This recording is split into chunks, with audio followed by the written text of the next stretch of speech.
This is the DallasCowboys.com Draft Show.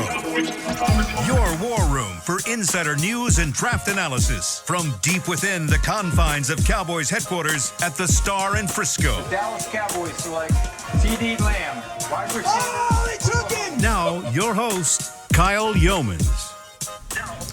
We are just 1 week away, 1 week till the NFL draft, and welcome in to the ultimate draft show coverage of the 2021 NFL draft as we lead you into draft week with the top 300 board from Mr. Dane Brugler straight off The Athletic. We're also going to give you some 7-round Cowboys mocks, and then, of course, here in about 20 to 45 minutes, we'll hit some Twitter on the 20 at some point throughout the course of the show. Glad you're with us. Kyle Yeomans, Brian Broaddus. We've got Dane Brugler. Bucky Brooks will join us coming up in just a little bit because, it's draft week now because Broaddus Bucky Brooks already continue his coverage and continuing to show that he's bigger than us at the NFL Network. Yeah, that's what Bucky does. When you're a TV guy, and you don't have, you have to dress up, you have to look presentable. It's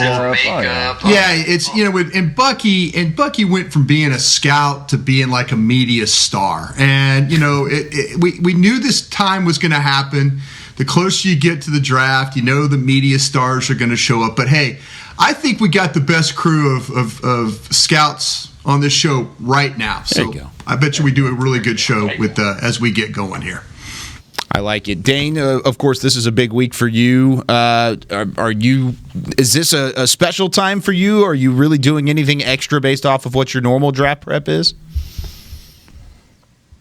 No, it's always, the last week is always the calm before the storm. It's, a lot of information coming in. This year's a little different because the medicals are happening so late that now we're starting to get some of the medical information. This guy's got a bad knee. This guy's got a bad shoulder. I know these last few weeks, scouts have been going to draft meetings with their fingers and toes crossed that they don't get that late information about someone that has to be taken off the board because of something the doctors found. So, that we're getting that late information now about some of these players, and it certainly affect the first round. But just trying to weed through all the information that we get. What should we believe? What shouldn't we believe? What's true? What's not? And so just trying to make sense of it all. Anybody stick out to you in that regard, Dane? Whenever you're mentioning these players that could be taken off boards, have you heard any rumors around the NFL about some of those players? Well, Terrace Marshall's got a knee. That'll be an issue for a lot of teams. That was flagged. There's some others that, I'm working to confirm, because just because you hear it from one source doesn't mean that it's absolutely how every team feels. And so trying to work on some others. But that's, without the combine this year, we had about, 150 players go to Indianapolis and get these thorough evaluations. And there's always stuff that pops up, a pre-existing injury we didn't know about. And so, that's going to be the case with a few of these guys.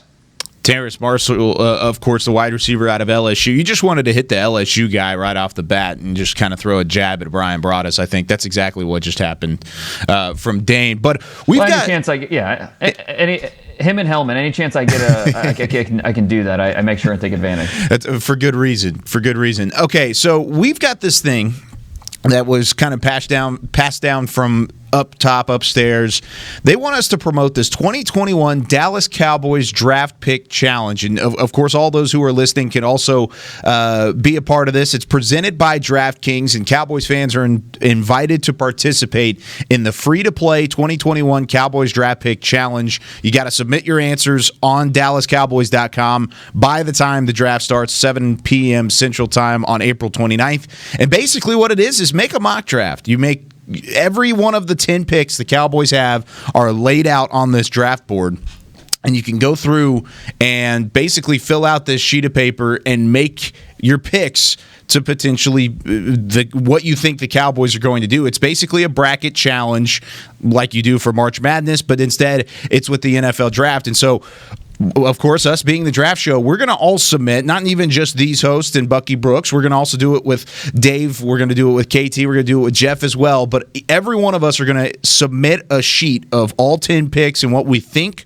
are going to happen. Brian, we're going to let you start things off since I actually really like your 10 picks and what direction you ended up going there. We're trying to guess exactly what the Cowboys are going to do, not necessarily what we would do. But Brian, what did you have in terms of your first round pick?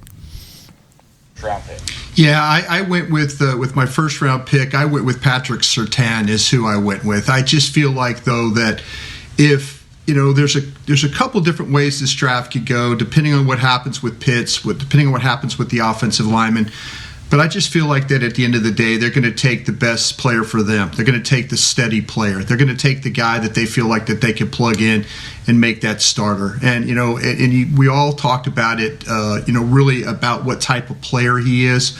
And I think at the end of the day, that's what you want to do. You just want to get the guy that best fits what you can do. But it also allows you to hit a need, a big need for this team with that secondary. So, to my opinion, Patrick Surtain will be that guy as the Cowboys pick there at number 10. I went with TCU's. I went with Morig, the safety from TCU, as my second guy. I went with Redunce at offensive tackle. Oh, you went and got your North Dakota State guy. I went and got my North Dakota State guy. I went and got my defensive tackle, McNeil, from North Carolina State there at 99. I went and got a defensive end with Snowden from Virginia at 115. I went and got a linebacker, Rice, from Georgia at 138. Hawker, the guard from Texas A&M at 179. And then I kind of went on a flyer here. At 192, I went with Adams, the wide receiver from Arkansas State, 6'2" type of a player there. I went with Lenore, the corner from Oregon at 227. And then Kerry Vinson, my LSU guy, at 239. So I tried to help the defense with mixed in some of those offensive players that we were talking about. Dane, whenever you look at what Broadus just did, now run through it again. Surtain, Merrig, Redunce, McNeil, Snowden, Rice, Hawker, Adams, Lenore, Vincent. So that's the 10 straight up and down. One thing that stuck out to me was going and getting that edge rusher in the 4th round. And it's always tough to try and find an edge rusher going into day 3 of the draft. But with Snowden from Virginia, I mean, he's a guy who has some high upside. He's got fantastic length, got great size. What does he bring to the table if the Cowboys were looking for an edge rusher maybe on day 3? He's fascinating because the way you set it up, he's really tall. He looks like a basketball player, and that's what he was most of his life.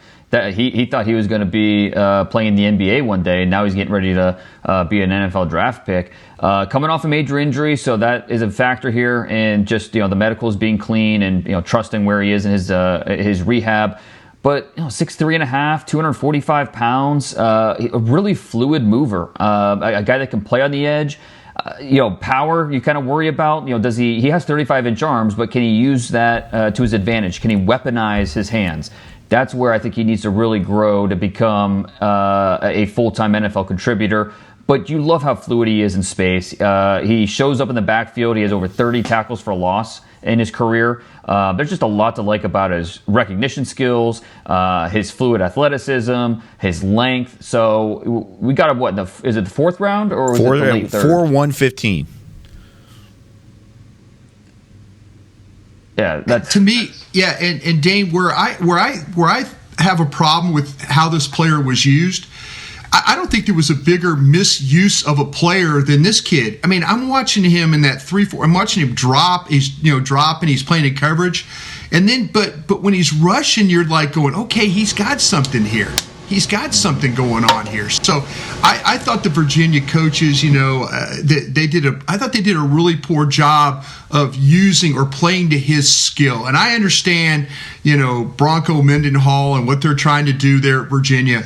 But man, this kid, I think if you get his hand on the ground and let him rush, you can find a guy that can maybe be a little bit of a special player here. I like it. I question if he has the power to do that consistently, but I do think if you're able to weaponize his hands, then I think you're right. You might find a guy that's going to really outplay that draft spot. Broadus, what made you go with Redunce at the third round pick? I mean, this is a guy, of course, out of North Dakota State that was a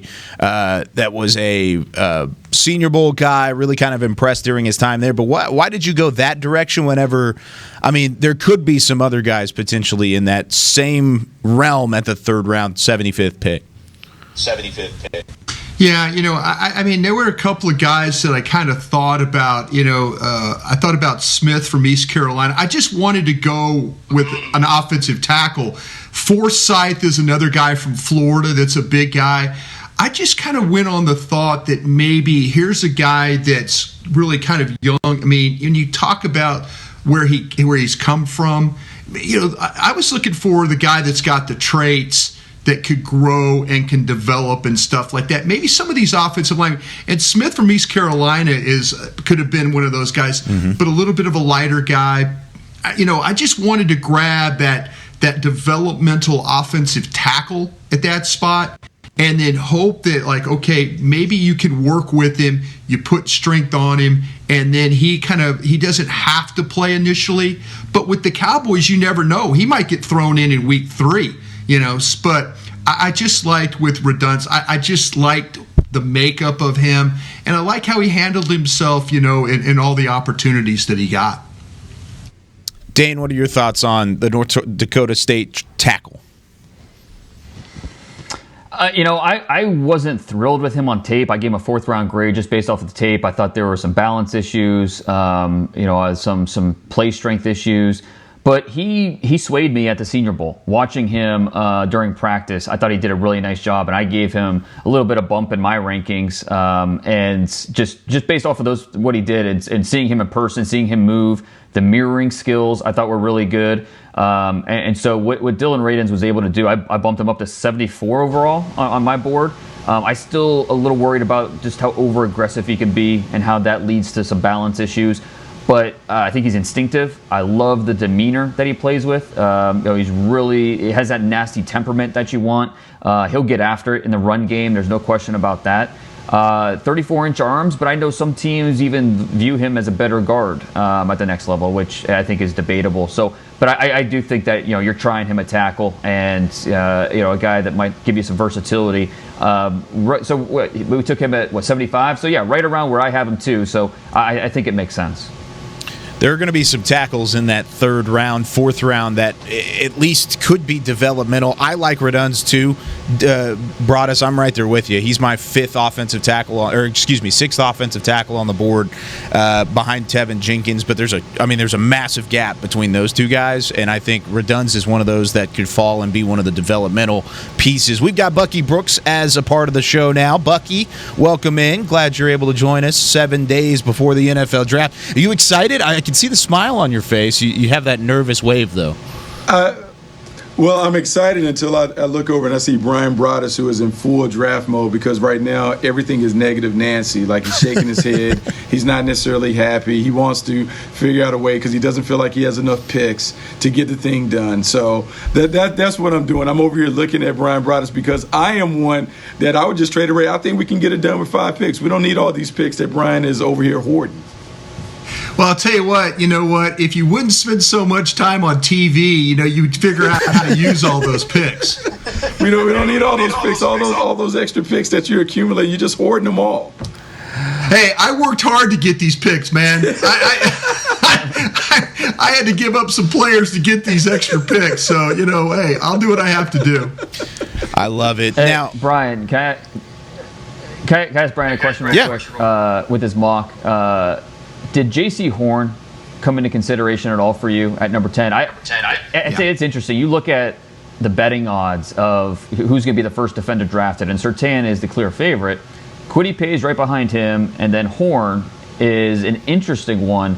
Could you conceive? Is it possible that the Cowboys would prefer Horn over Surtain? Do you think that's a possibility for this team? Yeah, and I do, and I went the safe route is what I did because of the 10th pick. Me personally, I'd love for them to pick Horn. I wish I had the guts to just pick Horn for them. I think there is a genuine relationship between Dan Quinn and Will Muschamp, and I think they're going to know everything in the book about J.C. Horn and what he brings. And everybody will tell you, though, well, he holds, he does this, he does that.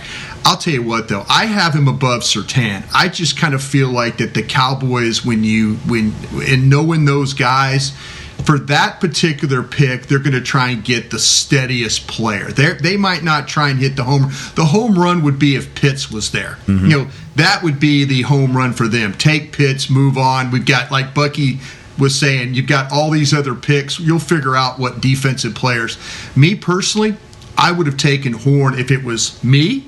But I think for them in trying to pick what they were going to do, I felt like that they were going to go the safer, the surer route with that particular pick. Question, Brian. So what is the thing with you? Like, what is it about J.C. Horn that you like more than Patrick Surtain? I think it's to me, Bucky, I'm always like really edgy players, and I think there's some edginess to this guy. I think Surtain is, to me, when you watch him play, it seems like everything is in control. The pedal, the turn, the play. I mean, everything is concerned. With Horn, there's a little bit of chaos, but football is not always a perfect game. Yeah. And sometimes you have to have players that have chaos in their life and chaos the way they play. And I think that's where Horn steps it up for me. When he's covering and on my top 51 or top 100 or top 300, whatever you want to say, Pitts is my second best player on that board. And I'm watching Horn cover Pitts, and Pitts is looking at him like, get off me, that kind of thing. Like he's like, get away from me, and when I was watching that, I'm thinking, this kid gets it. This kid gets it, and I want that guy. I want that type of player, but I just think that the Cowboys will probably take the safer path than taking a guy that likes chaos. I think it's interesting that you talk about like the chaos or whatever. I will say I agree with you about the edginess. I do believe his superpower, one of the best traits, his competitiveness and his physicality, and in the right environment, it absolutely could be a tone setter for the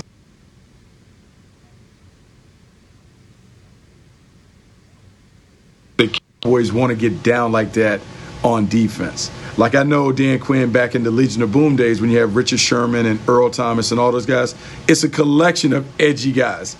And so does he want to be a zookeeper again where he's having to rein those guys in, or do they want the steady Eddie players? I think that is what is unknown because I really don't have a sense for what Mike McCarthy wants the culture of the team to be. And I think that's a great point because I think there's a debate right now going on between the scouting department and the coaching staff across the hall from where we are. I think the scouting department is looking at Patrick Surtain, Brian, and saying exactly what you just did and saying that he's in control. He's fundamentally sound. He's a good player overall. You know what you're getting out of Patrick Surtain. But then you've got this coaching staff that wants some dogs, that wants some of that mentality. They want that extra edginess to finally put themselves over the top. Because you could say the same thing about Surtain that you did about Diggs, right? Where it's fundamentally sound. There's a lot to grow on. He's going to get burned from time to time, but ultimately he's a good player. He's got a high floor. Whereas J.C. Horn is a different beast, and it's a different player just like that. And I don't know if you necessarily agree with that sentiment, but I feel like that's probably the debate that's going on across the hall from here.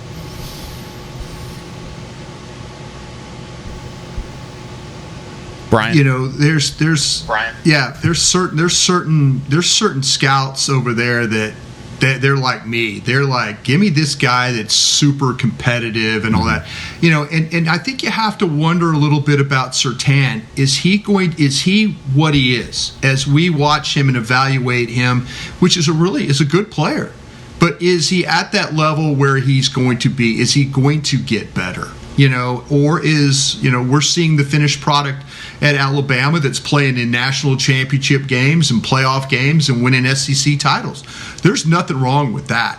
But I think with Horn, there's a little bit of that intrigue that, like, man, you could go get you a guy that could be one of the top guys for a while just because of the edginess and that kind of that demeanor that he has, that he gets mad when you catch the ball on him.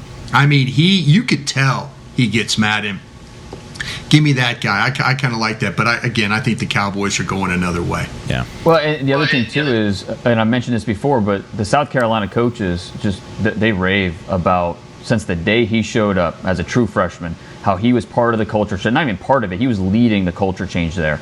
And he's not as brash as his dad. He's not going to pull a cell phone out of his sock, but he is not afraid to speak up. He is not afraid to be the loudest voice in the room when he needs to be. He's not going to go out of his way. It's not, it's not forced. But he is not afraid to speak up and be a part of being the difference. And I think that's something that's going to factor in when you talk about these corners as well. If Farley wasn't dealing with the back issue, Broadus, how would you rank those three? Like, how would you have those three in order? Horn, Surtain. And what I've gathered a little bit, guys, if I could help you here, is people believe that Farley can rehab his back. They are worried about longevity questions there. But I'll say this. I was on a staff that didn't draft Larry Allen because we failed him on a rotator cuff, on a shoulder problem. I drafted, and again, I don't mean but we at Philadelphia, we drafted Jeremiah Trotter. I had a doctor tell me, I don't know if he's going to play 10 games or 10 years. I think he played 13 years is what he did. So again, I'm not saying scouts should put DR period in front of their name, but somebody in the organization, I'll give you another example. Sean Rogers was a player at the University of Texas, was a defensive tackle, second-round pick by the Detroit Lions. I'll never forget Jerry Jones in that meeting going to Jim Maurer, the trainer, goes, tell me why I can't draft this guy again. Please tell me why I can't draft this guy again. So these doctors, these trainers, they're giving you their best view on these guys. We'll see. Maybe this kid doesn't have another problem, or maybe he's got a chronic back issue, though. That's the sad thing that's going on right now that we're trying to figure out as we go forward here. All right, we've got about 5 minutes to hit this next mock draft. Who wants to go next? Bucky, Dane, who has their 7-round Cowboys mock ready to roll? I mean, I can talk about it either way. Go for it, Bucky. I mean, okay, so being a big school snob that I am, just like Will McClay. It's true. You won't hear many directional schools or anything like that. No far out things or whatever. So I'm thinking at 10, we're gonna go Patrick Surtain with Alabama. I've seen a lot of baseball games won when you just hit singles and doubles. You don't always have to hit it out the park to win games. At 44, I'm going with Carlos Boogie Basham because I think he's going to be sitting there like a blinking light. Love it. I like his athleticism, his urgency, and versatility. I think he has a chance to be a really, really good player. 75, I'm going to get us a playmaker at the second level. How about Chaz Surratt from North Carolina? Not talked about enough. He is someone, because I go back and I think about the Cowboys taking Bruce Carter. Look, Chaz Surratt has more athleticism, is a more dynamic player than Bruce Carter was at that time. It's funny, in the third round at 99, you guys talked about the guy that I have circled that I think would be a great fit, and that's Deonta Smith from East Carolina. Mm-hmm. I'm just thinking inside, trying to prepare for the future when you have Connor Williams, who could depart after next year. That could be a fit. I'm thinking in the fourth round, and it's funny because this guy had some buzz when we were coming out of the Senior Bowl, but he's kind of fallen down the ranks a little bit. If James Hudson is somewhere there for whatever reason, I think you have to take an offensive tackle. His athleticism as a one-year player coming out of Michigan, to me, intrigues me. So I'm all about him at the fourth round if he's available. I think this is going to make Brian Broaddus spit up in his mouth when I say this, but I'm okay with it. In the fourth round, Shaun Wade. Shaun Wade intrigues me not only as a nickel corner, but potentially as a safety. And when I think about what Dan Quinn was able to do with DeMonte Kazee coming out of San Diego State, a guy who had like 17 or 18 interceptions. He ended up putting him as a center field player. Maybe Shaun Wade is a pick, is a flyer at that point. In the 5th round, if I don't like Shaun Wade as that transition guy, I double up because Andre Cisco coming off the ACL is there. When you think about guys who get their hands on the ball, they always get their hands on the balls in the pros. 13 interceptions in 24 career games. That's remarkable production. I'm going that. 6th round, I'm thinking Cade Johnson, wide receiver, just in case we don't know what we're going to get with Michael Gallup after this year. Maybe Cade Johnson can slip in. And I forgot to talk about moving up and down, but I gave away some of those picks that you worry about in the 7th round because I want to make sure that I got those guys on my list. So that's what I got for you, Broadus. You can have at it because I know you would have added like 8 or 9 more 7th round picks because you covered those at the bottom. I do. Thank you, Bucky, for mentioning it. You know what? I'll say this, Bucky. I honestly don't have a problem with what you just did, and I like your explanation of Wade. Mm-hmm. I really do. This is a league where you got to put guys on the field that can cover. Some of his most productive days were played in the slot. You just got to find a way to reach the kid right there. And I like what you said about the transition from corner to safety we saw with Kazee out of San Diego State back in the day. And I'll tell you what, man, this was a guy that I know if you follow Dane Brugler like we all do, Dane initially had a guy like Wade as one of the top corners, and then things happen along the way. But I like what you did with that. The Surratt pick at 3, though, that was the one that bothered me a little bit, because I don't know if I'm working on a conversion right there. A former quarterback, athlete, I get it and all that stuff. But if I'm going to do something like that, I'm probably going to do it in the 4th or 5th round. I'm probably not going to do it in the 3rd like you did. But I don't have a problem other than that with what you did. The only reason I think Surratt would be more valued in the Cowboys draft room than others is because when you look at DQ and the guys that he took, like Deion Jones was a guy that I don't know if people necessarily thought would be that run-around second-level playmaker or whatever. There's other guys. I think they took Duke Riley at the Falcons too for a minute, trying to find that undersized guy that is kind of like that hybrid nickel player. I think for Surratt, and knowing those within the program, talking about the transition or whatever, like this is a dude who in high school was a 3-sport star. Like he and his brother could do anything they wanted to do. And so you talk about making the unique move from quarterback to linebacker, one, speaks to your mentality because most quarterbacks don't say, hey, you know what I want to do? I want to go where it's the noisiest, and that's where I want to go play. And I just think in a defense where he could be covered up a little bit with bodies up front and they're looking for a guy that can run and chase, athletically he could get on the field. And as they're currently constructed, I could see his ability to move around and cover could make Jalen Smith get off the field on those obvious passing downs, like looking for a true nickel linebacker. I mean, I know you hate directional schools and stuff, but you should have looked at the kid Malone from Western Kentucky. That's the type of guy. That's a freakish, relentless athlete. Do they play? Do they play on Saturdays or Fridays? Because I only watch college football on Saturdays. I just remember that Walter Payton went to school, I believe, at Jackson State. Jerry Rice at Mississippi Valley, I think, is where he went. I'm trying to think of some more Hall of Fame type guys that went to schools that Bucky that you didn't want to go. You didn't want to go to. I'm just telling you what Ron Wolf would have told me. Look, Ron told me, hey, there's no question. Go shop at the big appliance store. Don't go around to the mom and pop store. What Ron Wolf would tell you, and you know this better than most, if you're from one of these places, you better walk on water. That's what Ron would say. You better be a guy that walks on water if you're from one of those small schools. I just have visions of Tadpole running in my. How about Cameron McGrone? How about McGrone from Michigan then? How about? Okay. Dane, am I wrong about McGrone, the linebacker from Michigan? Yes. As long as the knee's okay.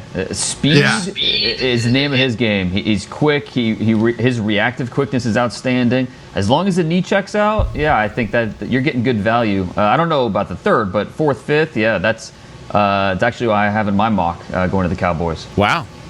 There you go. Wow. Hey, Brian read Dane's mind. How about that? I love this conversation, except for whenever Bucky was taking shots at the Conference USA. That's the school. That's my conference. That's the conference I went to school with. It's cool. I didn't take a shot at Conference USA. You took a shot at Western Kentucky. That's Conference USA, saying if they're playing on Fridays. Hey, Bucky, you could because their college games on Friday nights. I happen to. You could have taken one of those North Carolina. You could have taken one of those North Carolina running backs to get your North Carolina guy in. Don't feel bad. It's okay. Didn't have to force it with a linebacker. I passed on Daz Newsome. I didn't take Daz Newsome late. Gosh. They can double up. I can make fun of what you just said so much, but the only ESPN game that I've called for like a football game was a Conference USA game, and guess what? It was on a Friday night, so I guess I can't really say a whole lot. Let's go ahead and take our first break. When we come back, we're going to hit some Twitter on the 20 questions. We'll get to Dane's 10 picks, 7-round mock. Nate Newton walking by the studio at the moment, but we're going to take our first break. When we come back, Twitter on the 20 here on the DallasCowboys.com Draft Show. Sometimes nothing beats a classic. Miller Lite, the original light beer, brewed with great taste and only 96 calories, available for delivery. Celebrate responsibly. Miller Brewing Company, Milwaukee, Wisconsin. 96 calories, 3.2 carbs per 12 ounces. We're back with a tasty treat that's sweeping airwaves and taste buds. It's new Dr. Pepper and Cream Soda. Let's take a listen. Dr. Pepper and Cream Soda's here. A new combo that's music to my ears, okay. Let's play. Cream soda and Dr. Pepper time. Pour it in a glass of ice. Music to my ears and mouth. New Dr. Pepper and Cream Soda. A delicious duet.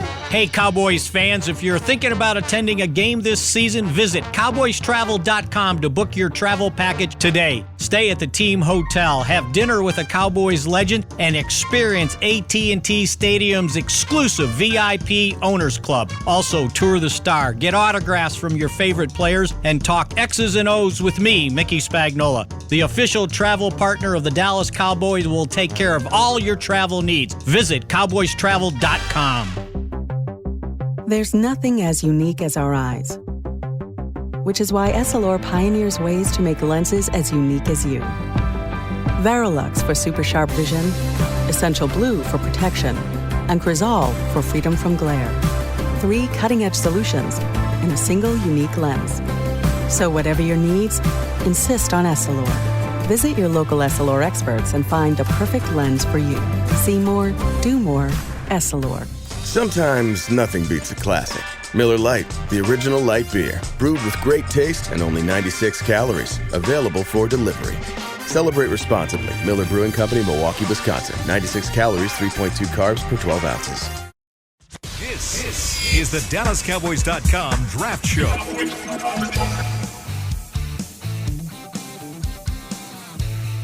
Second segment here of the DallasCowboys.com Draft Show. So glad you're with us. We've got Brian Broaddus, Dane Brugler, Bucky Brooks. I'm Kyle Yeomans. And, well, gentlemen, it's time now for some Twitter on the 20. Twitter on the 20.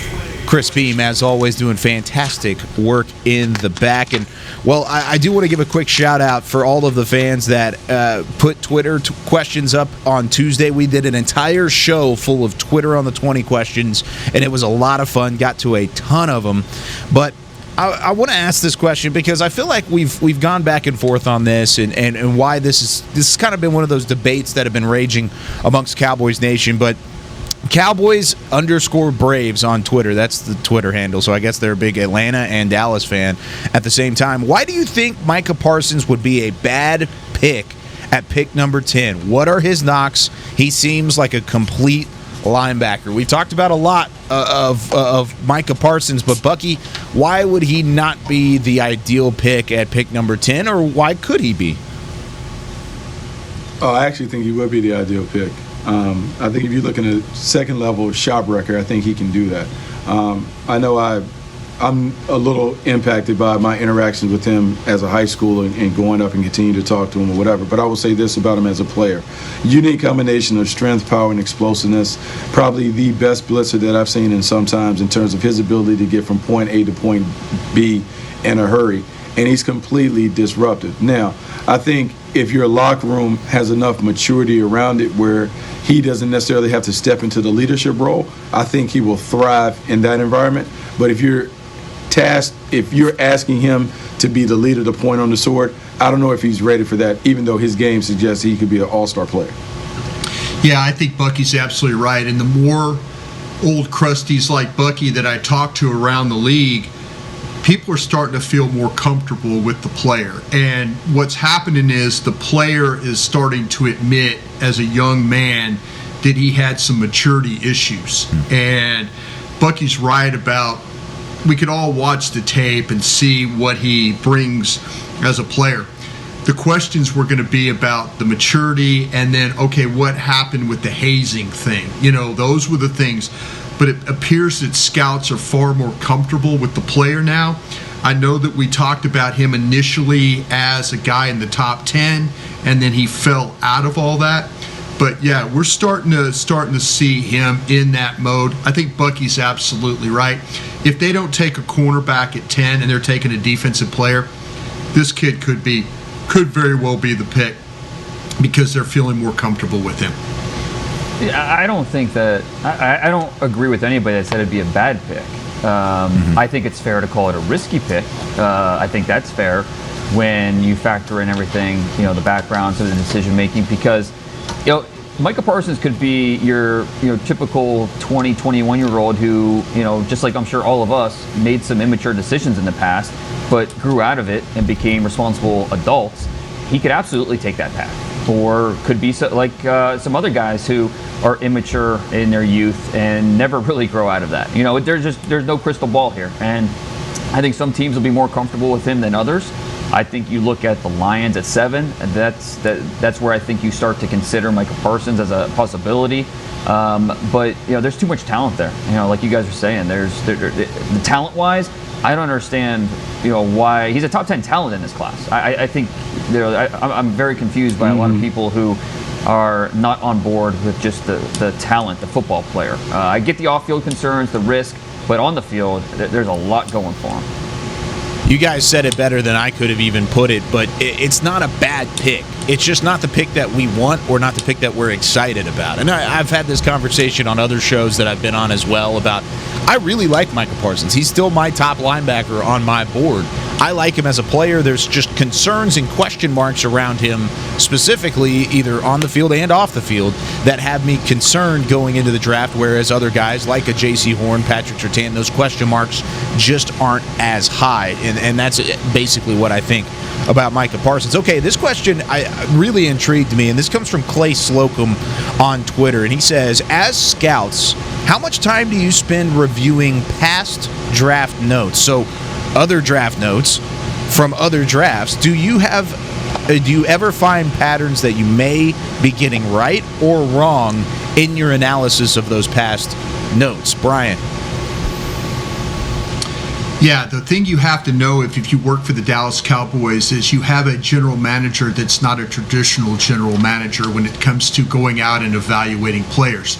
Like, you could play a game on Sunday, on Monday, a lot of general managers review the tape. On Tuesday, they're on the road scouting. So what you have to do is you have to be able to explain to a guy like Jerry Jones who he's looking at. When you compare another player, somebody maybe was 2, 3, 4 years ago that he understands, that he's playing in the league. So you find yourself a lot of time working for the Dallas Cowboys coming up with guys that you previously saw in order to help him along. I review draft notes all the time. I'm so interested in what I thought of a particular player. And so, yeah, it's something that's the only way you get better, because you want to be able to say, oh, this player reminds me of this guy that I saw. Well, Brian, the most important trait for an evaluator, it's the ability to be a self-evaluator. You have to understand what you missed on, what you got right. I think that helps you grow as a scout to understand, okay, I missed this about, because you're going to miss. That's part of, it's almost like, you're a hitter in baseball. you're going to get outs. If you get on base 4 out of 10 times, you're doing a heck of a job. And so with an evaluator, it's not quite the same, but you're going to miss on some of these players, and it's important to understand, why did we miss? Is it something I missed on tape? Is it maybe I was valuing a trait more so than I should have? And so each position is a puzzle, and as the game evolves, so does your scouting. And so the ability to be a self-evaluator is critical for every single scout out there to understand their strengths and weaknesses as they scout this game. I love what both of you guys mentioned. I think, Brian, you bring up something that I think is maybe misused sometimes on our part, and that's the comparisons. I think fans get annoyed by comparisons, players get annoyed. But what we're trying to do is paint a picture for the coach, for the general manager. This is who this player could be. This is who he reminds me of. This is maybe a starting point or an ending point in terms of where he could evolve and get to. And Dane, your point about being able to self-assess, be self-critical, and then continue to expand your horizon as an evaluator. The game is constantly changing.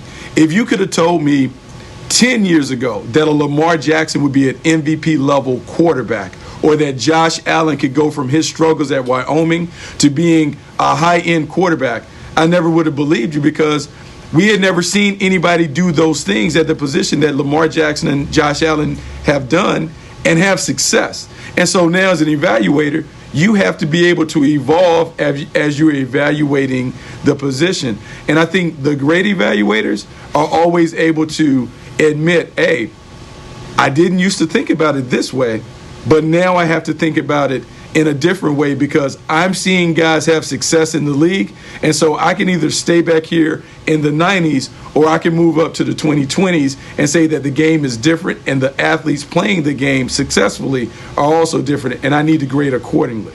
Yeah, Bucky's absolutely right about that. 20 years ago when you sat in draft rooms, you would have never believed that a guy like Kyler Murray was going to go first overall. Mm-hmm. It just wasn't going to happen. That there were so many things that were against certain types of players, whether it's the measurables, whatever. But yeah, you have to be able to evolve as the game and as the processes have evolved as well. Kind of sticking along the lines of the linebacker talk that we had, and then what Bucky just said a moment ago about how different prospects are kind of that's all the rage right now in the 2020s. Javon Collins, and this is a question from Cowboys Coffee Talk. Dane mentioned Cowboys' interest in the past. Is there any indication if they see him as a Sam linebacker or maybe purely as an edge? He asked this question because he has reserves about the 270-pound linebacker himself. Dane, Cowboys' interest there, but where would they put him? Well, and that's the question. What's the fit? And really, really interesting. Albert Breer tweeted yesterday that when Javon Collins went for his medicals in Indianapolis, weighed in at 270 pounds. That is fascinating. He was 259 at his pro day. 270 pounds is, and where my thought process goes is, okay, which team told him you would be an edge rusher for us? You would be a defensive end for us. Because why else are you putting on 11 pounds? You hope it's not neglect, or he's just putting the foot off the pedal in terms of his working out. But my assumption would be there's a team that said, we really like you as an edge rusher. We really like you as a guy that's going to be going downhill, getting after the quarterback, and maybe if you add a little bit of weight, you can be a better banger in terms of stopping the run, setting a hard edge. So it's a really interesting fit. I don't know that he's a fit at 270 for this team, for the Cowboys, in this defense, the way it's constructed. But for a team out there, whether the Patriots, the Cardinals, one of those teams in the mid-first round. That's what it is.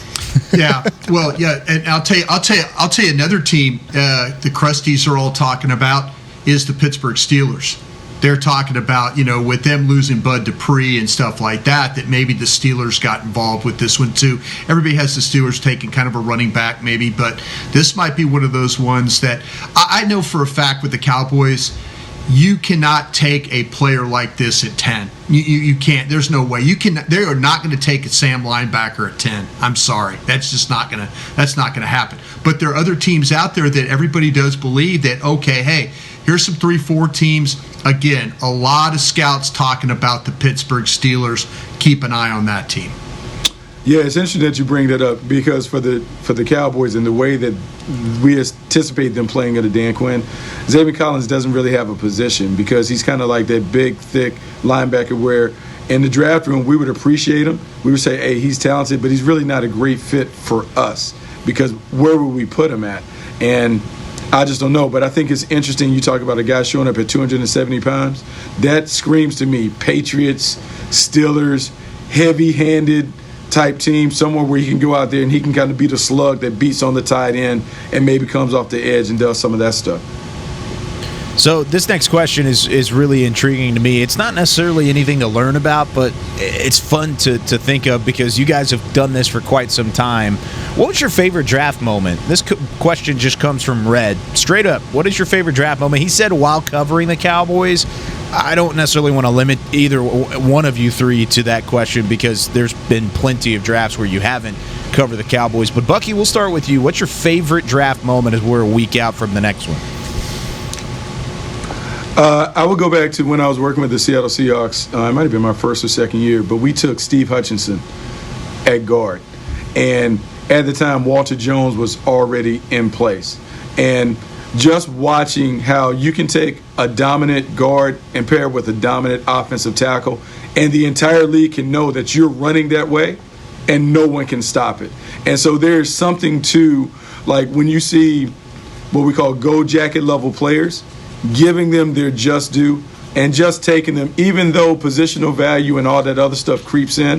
I think sometimes we have to remember, man, grade the talent, and if you can add a collection of talented players, you can win. You just can't go wrong taking the best player available.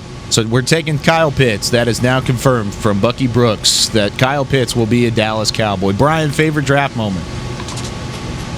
Yeah, old Krusty's got a lot of them, but my favorite one was 2005 when the Scouts actually won against Bill Parcells, and it was over when he wanted nothing to do with DeMarcus Ware, and the Scouts were fighting him.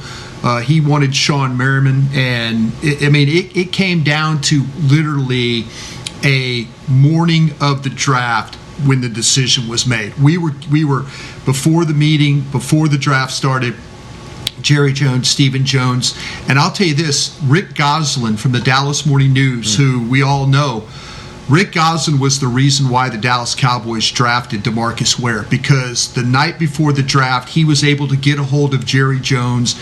He had this network of scouts and general managers that he talked to, and he had all the information, and he convinced Jerry, he's like, Ware will be a better player long-term than Merriman. But after that first year, we were all like, oh my gosh, what has Merriman done? That kind of thing. Yeah. So, but then if you look at overall how it all turned out, though, but yeah, that was probably my favorite moment of a draft when it came down to the morning of the draft, and then the decision was made of who we were going to take at the 11th pick, and it worked out great for the Dallas Cowboys.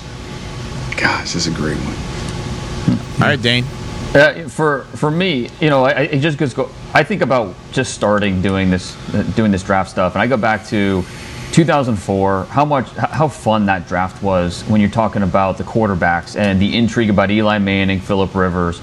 A lot of teams loved Ben Roethlisberger in that draft.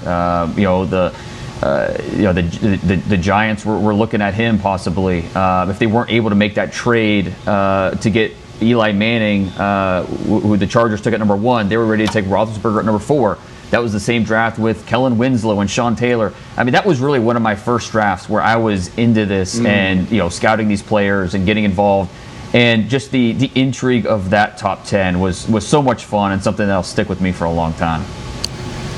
Can I ask a question, Kyle? Yeah. I want to ask Brian. I want to ask. So, Brian, like thinking about that draft, because that draft is fascinating to me because we had those quarterbacks or whatever. So there's this narrative out there about quarterbacks being pushed up. I never heard that thing in draft rooms or whatever. But I do wonder, Brian, is that a valid premise that, A, if it's a quarterback, he deserves more credit? Or back in the day during that time with Eli, Ben, and Rivers, did those guys actually merit those grades to be drafted over Sean Taylor, and those guys. Yeah, that's the problem with the evaluation with the quarterbacks. And I'll tell you what, though, at Green Bay, we did something that was criminal to a quarterback, and that was Steve McNair. And we put Steve McNair in the second round on our board. And I think he went third overall.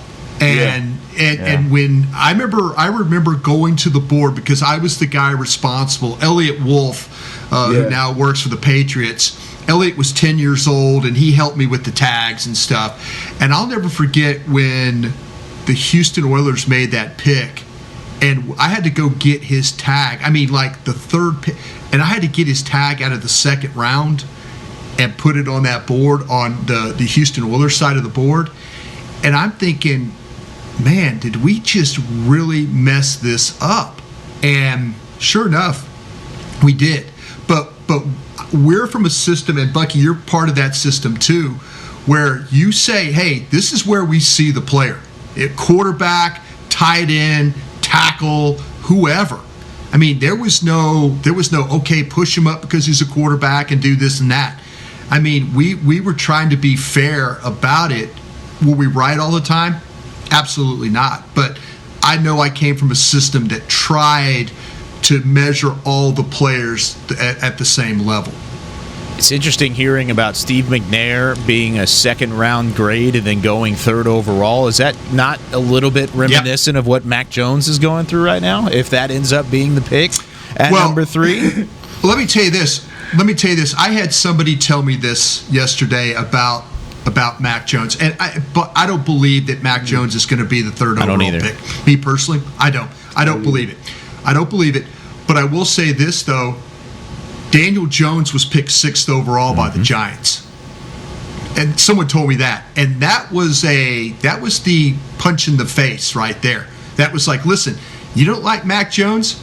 Well, somebody took Daniel Jones at 6th overall. Think about that. And I'm like, there's your possibility. All it takes is somebody, we say this every year, all it takes is somebody to fall in love. And, if you like Kirk Cousins, and Kirk Cousins was, a 4th-round pick? But if you like Kirk Cousins, you should like Mac Jones. And, and Kirk Cousins has played a long time in this league. Is he the greatest player in the league, greatest quarterback in the league? No, he's not. But like I say, all it takes is that one team to say, this is our guy. And that team at San Francisco, it's not John Lynch running that team. It's Kyle Shanahan running that team. John Lynch is the guy that has the title. It's Kyle Shanahan's the one running that team. He's going to take the players he wants to take, not the players that John Lynch wants to take. It's funny, Brian. I think the Mac Jones thing is really important because I do believe our biggest mistakes come when we deviate away from really the purity of the process, right? So we've all sat up here and talked about Kyle Pitts being arguably the best or second best player in the draft. And I think what happens is, maybe even on our side, maybe even within the league, because I think they're more influenced by the media than they will always admit. I think this thing with the quarterbacks has really tainted the process when it comes to really grading players. Because if we really kept it as simple as, hey, if we're playing a game out in the park, who would I want? Yeah.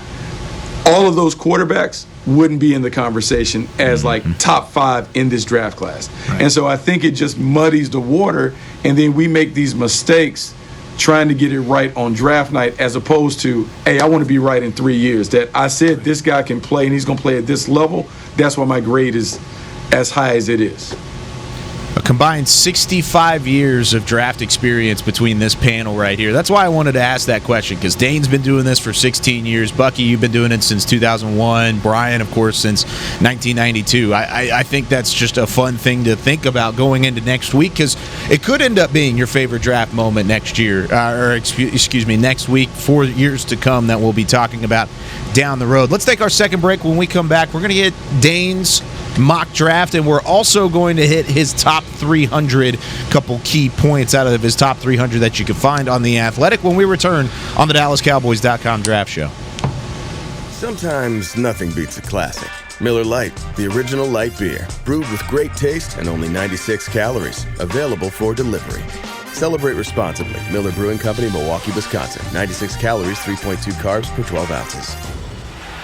The Cowboys way, where 16 Hall of Famers and 5 championships shows us what success looks like. Where turkey is always the second best part of Thanksgiving Day. Where we are all defined by one single thing, the star. Where we as fans know it's our job to keep the tradition going. Bank of America is proud to be the official bank of the Dallas Cowboys and to support the quest of living life the Cowboys way. Copyright 2020, Bank of America Corporation. Honey, big news. Gary, are you okay? Oh, I'm not Gary anymore. I'm Jackie Flash. What? See, I want the latest smartphone, but the best deals are only for new customers. So, to get a new customer deal, I changed my name to Jackie Flash. Okay, but the best smartphone deals at AT&T are for everyone, new and existing customers. That's huge. Then guess who's getting a deal? Is it Jackie Flash? Jackie Flash. It's not complicated. At AT&T, our best smartphone deals are for everyone. Restrictions apply. Visit att.com for details. Before there was a draft, you could size up a cowboy by 3 simple factors: the crease in his hat, the bend of his brim, and his unbending attitude. A man Stetson didn't just protect him from what life threw at him, it projected a rugged, unstoppable spirit. Stetson hats are still American-made with pride right here in Texas. They're still the unofficial crown of all self-respecting cowboys, and Stetson is proud to be on the field with America's team. Find a retailer nearest you at stetson.com/cowboys. Sometimes nothing beats a classic. Miller Lite, the original light beer, brewed with great taste and only 96 calories, available for delivery. Celebrate responsibly. Miller Brewing Company, Milwaukee, Wisconsin. 96 calories, 3.2 carbs per 12 ounces. This is the DallasCowboys.com Draft Show. Final couple minutes here at the DallasCowboys.com Draft Show. As always, presented by Miller Lite and presented by DraftKings, the Dallas Cowboys Draft Pick Challenge. Go online, DallasCowboys.com/Draft Pick Challenge. Submit your picks by Thursday, April 29th at 6:59 p.m. Central Time to be eligible to win plenty of prizes. And Dane, real quickly, hit your picks. We've got about 4 minutes here. Hit your picks and then tell us your favorite thing about your top 300. Oh, well, I'll get my top 300 out of the way. My favorite thing is I don't have to do it again. It's done. Get it out of the way. It's tough doing those things for like a generic, I don't have a specific team I'm scouting for, a specific culture, that type of thing. So it's tough ranking those top 300, but hopefully people check it out because I put a lot into it. My 7th-round mock for the Cowboys. So starting with Patrick Surtain, just like the first 2 mocks, I think percentage chance of it happening, it's the highest. I don't think that we should eliminate J.C. Horn from that conversation. He's really intriguing as a dark horse candidate there. In the 2nd round, I went Javon Holland out of Oregon. We know that this defensive coordinator went up to Oregon for that pro day. You talk about the scheme and a guy that can play safety. He can play the nickel. A guy who's a proven go and get the football guy. Javon Holland is really interesting for this scheme and this team at number 44. 75, I went with on the defensive line, and I went with Milton Williams out of Louisiana Tech. I like it. I think he's a play. Tyron Crawford, he could be your next Tyron Crawford, a guy that can play inside, can play outside. He's 6'3", 285, really good athlete. You wish he was a little bit longer, but a guy that is just kind of scratching the surface of what he could be. If you get him at pick 75, I really like that value. Went with Deonta Smith, just like Bucky there in the late 3rd. I think you're kind of in a lot of ways your ideal developmental tackle, but can also play inside at guard. He did both at the Senior Bowl and played it at a high level. And round number 4, pick 115, went Chauncey Golston. I love adding a player like that to bolster my defensive line in the 4th round. A guy who is instinctive, love the motor, love the hustle. In the 4th round, went Cameron McGrone, that 2nd, 4th round pick, that linebacker, as long as the knee checks out okay. Speed, instincts, he can outplay that draft spot. In the 5th, I went to Tamarion Terry out of Florida State, who can fly, and he's long, and he needs development time. He needs some more coaching, and if he is able to be coachable and get coached up, he's going to be a steal at that point. John Bates, you have to go with the Boise State player at some point, right, for this team. So go John Bates, a tight end in the 6th. William Sherman, the guard center, played left tackle at Colorado, but I think projects best as a guard center. And then Nwangu, the running back out of Iowa State, who I think could maybe be a little more on offense than he did in college, but it's going to help you out on special teams as well. Any thoughts, Brian? Yeah, I tell you what, I liked what he did. I was kind of intrigued by and I know it's late in the draft, I was intrigued by the Colorado tackle. And I like what you're talking about, him potentially playing some guard as well. The Cowboys... The Cowboys are always in these. The Cowboys are always in that mode where they're going to take some type of developmental lineman. But this kid, you watch him play in the running game. I mean, he was a powerful guy, and I think there's some really good upside there. I mean, when you watched him come off the ball, he gets in the guys, he finishes guys. You can work on his pass block and stuff. But man, I kind of like that. I had him a little bit higher than even where Dane took him. So good for him to have him on that board. Bucky?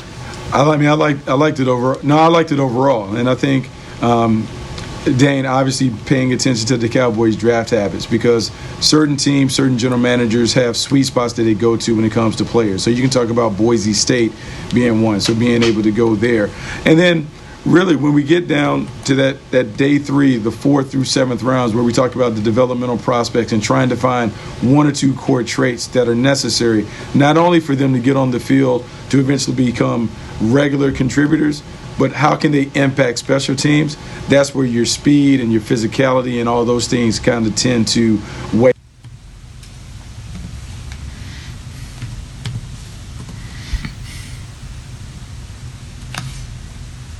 So, sorry, we lost Bucky at the end there for a split second. But, yeah, I agree with the mock draft. I really like the Milton Williams pick in that 3rd round. Dane, I actually had him in my 7-round mock as well, in that 3rd round category, as that defensive tackle that could maybe play inside, outside, be that Tyron Crawford replacement. I love that pick overall, and I know the Cowboys have had a little bit of interest there as well. I'll release my picks out on social media. We're going to put all 4 of these on the same sheet that the fans would fill out on the DraftKings Draft Pick Challenge, and we'll put that out on social media for everybody to see. But guys, I hate that we're constrained to an hour. How about next week how about Thursday night? We could do this for like a long time. How does that sound? Just like hours at a time on the draft show coverage? Because I could talk about this stuff all night long, and I feel like we should do that. Maybe we should do it all next weekend. I think that sounds like fun, right, Dane?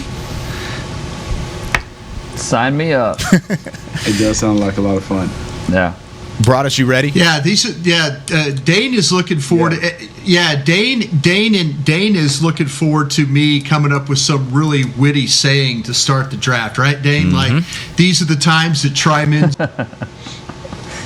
That's right, exactly. A teaser for Cowboys fans. I'm looking at flights right now to be down in Dallas, so let's make this happen. Let's go.